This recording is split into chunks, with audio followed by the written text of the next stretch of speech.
As Christians, definitely we should not be sort of fighting in the streets, attacking people in the streets. Definitely that should not be the first resort that we go to. But if somebody comes and attacks me in my own territory, in my own home, in my own church, I have the right to defend the house of my Lord Jesus. I have the right. Why is it okay for someone to come and attack my faith, my church, yet when I am defending my church and my faith, all of a sudden I am being persecuted and the police are called as if I'm a criminal all of a sudden? Where is justice? Gone. Where is fairness? Gone. Where is democracy? It's a lie. Where is the freedom of speech? Where is the freedom of religion? And this is what governments of the West are trying to do, to take away the freedom of religion and the freedom of speech in the name of democracy. So yes, somebody comes and attacks my church. Listen, I will defend it with my own blood. Do you understand? So enough is enough. So if Mr. Albanese comes and says, this is the new Australia, by walking in that street, well, let me tell you, my dear friend, that street does not represent all of Australia.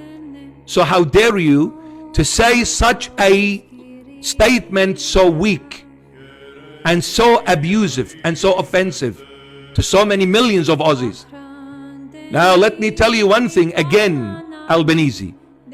Those Aussies who fell on Anzac Day defending their country, defending their values, defending their human identity, because they are humans and God created humans to be free, not slaves. They were the enemy came to enslave them. They died for that freedom, for that human identity. Now you come and walk in a street and call yourself, this is the new way of living of Australia? No, you want, I'll tell you what you can say and do. This is your identity as a person, as an individual, and those who are with you.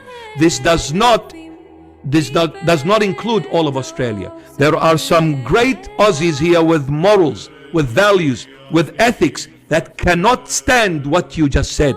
And there are good Aussie Christians in this country. Let me remind you of that, dear friend. Let me remind you. So don't ever say something that is not true, that does not represent Australia.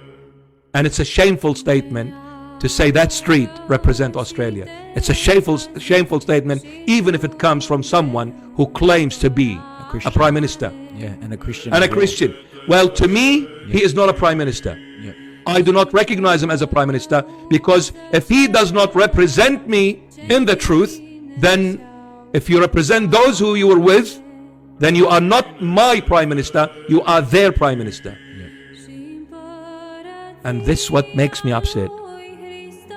The church must address the Parliament House, all church leaders, with love, with respect. We're not fighting. The Lord didn't teach us to fight. He said, no. He said, you fight with the sword, which is my word. My word is sharper than a double-edged sword, meaning the truth. His word is the truth. And the Lord said, and the truth shall set you free. My people have perished from the lack of knowledge of the truth. From the lack of knowledge. Which knowledge? The truth. Not any knowledge. Not the poison of the snake.